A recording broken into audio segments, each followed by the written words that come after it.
นี่ป๊าป๊าอยู่เหนียว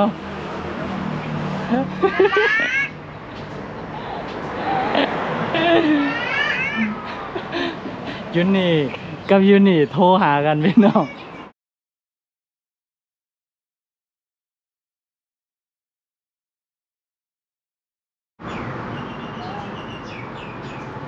สบายดีสบายดีและสวัสดีบรรดาแม่พี่น้องมาสุขสุขคนนี่คืมเส้นเก่าเส้นเคยเนาะก็ตอนนี้เราอยู่ทางฝั่งประเทศไทยเนาะพี่น้องเนาะพอดีมื้อนี้ก็พาน้องเมย์มาหลายๆอันหลายๆแนวเนาะ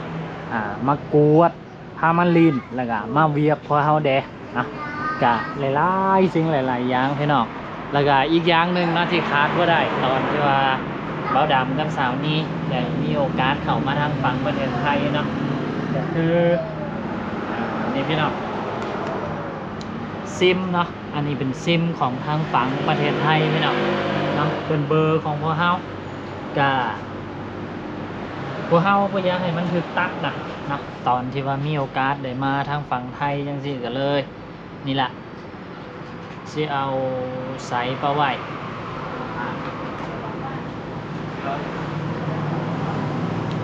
คือความจริงพวกเฮาสิปะให้มันขาดไปเลยก็ได้เนาะแต่ว่าพวกเฮาก็บ่อยากให้มันขาดเพราะว่าพวกเฮามีบัญชีธนาคารทางฝั่งประเทศไทยที่ว่ามันผูกกับเบอร์ตัวนี้ปลาไว้เนาะพี่น้องเนาะก็บ่อยากให้มันขาดกันนี้ละเวลาที่ว่าได้ข้ามมาทางฝั่งไทยก็เนาะบ่อยากพลาดโอกาสพี่น้องเอาซิมใส่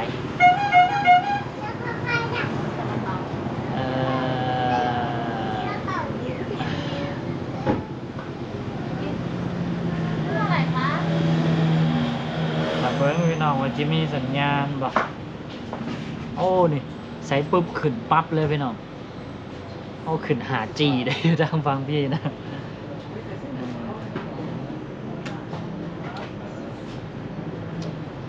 พอแต่ใส่แล้วก็เปิดพอให้มันมีสัญญาณนะพี่น้องก็ความจริงก็อยากโทรหาของสาวนี่แล้วว่าของสาวนี่ก็นั่นนะ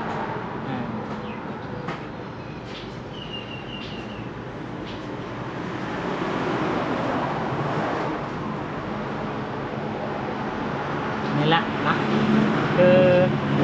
บ่อยากให้เบอร์ถึงตัดเนาะบ่อยากให้บัญชีธนาคารถึงตัดพี่น้องเดี๋ยวของสาวนี่มาไซส์แล้วก็โทรหากันเนาะพี่น้อง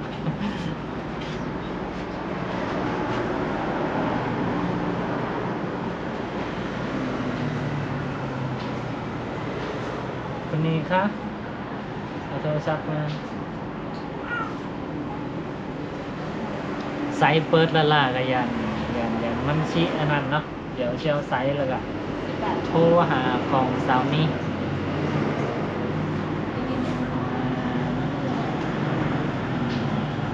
122อันนี้ของเบ้าดาม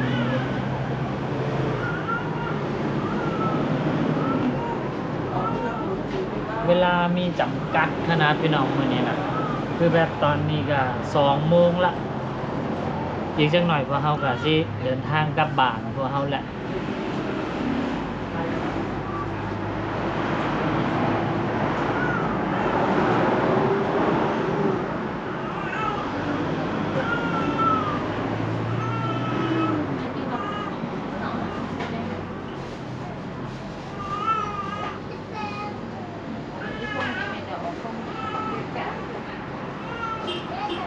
กันเนาะกันบ่ให้เพิ่นตัดเดี๋ยวสิโทรเข้าของสาวนี่บ่ฮู้ว่ามีเงินบ่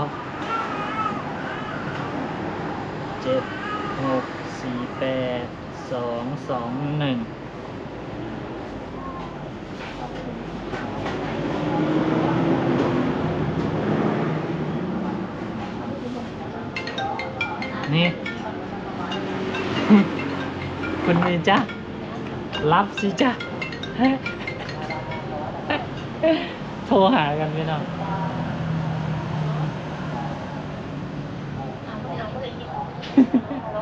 ฮัลโหลครับสวัสดีครับ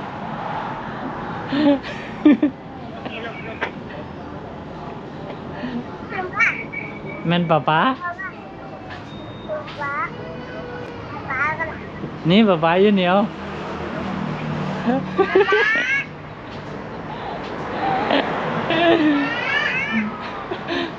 ยูนี่กับยูนี่โทรหากันพี่น้อง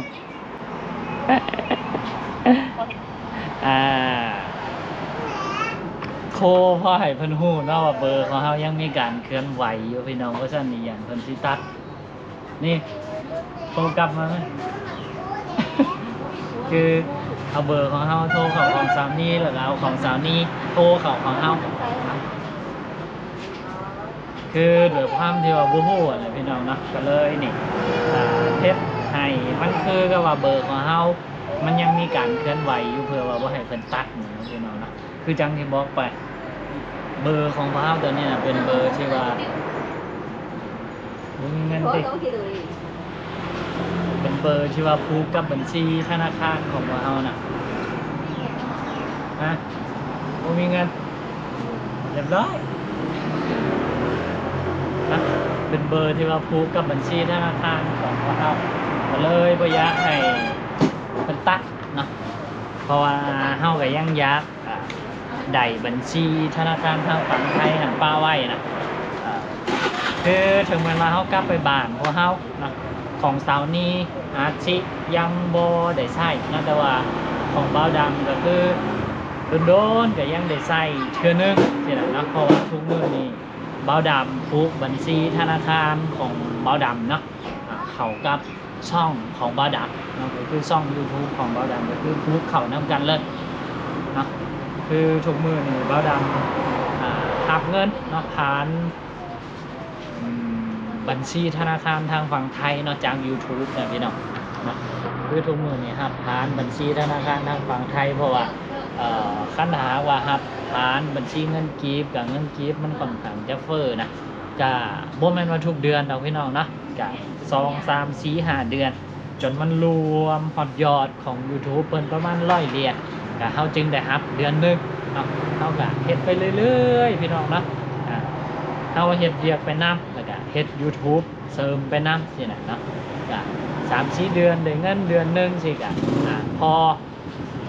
ค่าเติมเน็ตเติมนั่นเนาะถ้าพอค่าน้ำค่าไฟก็เอาไปเนี่ยเนาะนี่แหละเป็นสาเหตุหลักๆเป็นเหตุผลหลักๆเนาะที่ว่าเบาดำบ่อยากให้เบอร์ของเบาดำน่ะคือเพิ่นตัดเนาะบ่อยากให้เบอร์ของเบาดำนี่คือเพิ่นตัดก็เลยทุกๆครั้งที่ว่ามีโอกาสได้ข้ามมาทางฝั่งไทยคือจังมื้อนี้นะก็เลยเอาเบอร์ใส่ในเครื่องแล้วก็โทรเข้าโทรออกเนาะบ่ฮู้ว่ามันสิได้ผลบ่แต่ก็ด้วยความที่ว่าเฮาบ่ฮู้เนาะก็เลยว่าอยากลองเบิ่งเผื่อมัน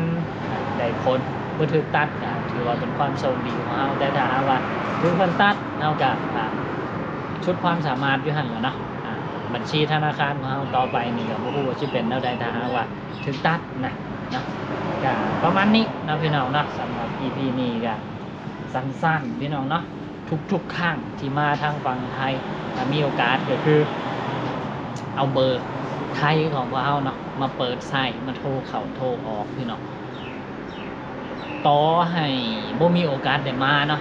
ทุกๆ1 เดือนหรือว่า2 เดือนพวกเราก็สิซอกวิธี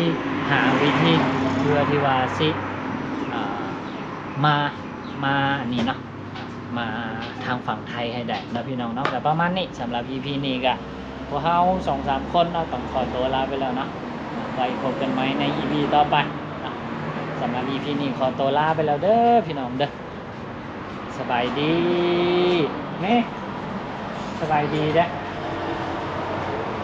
สบายดีเด้อบ๊ายบายเด้อ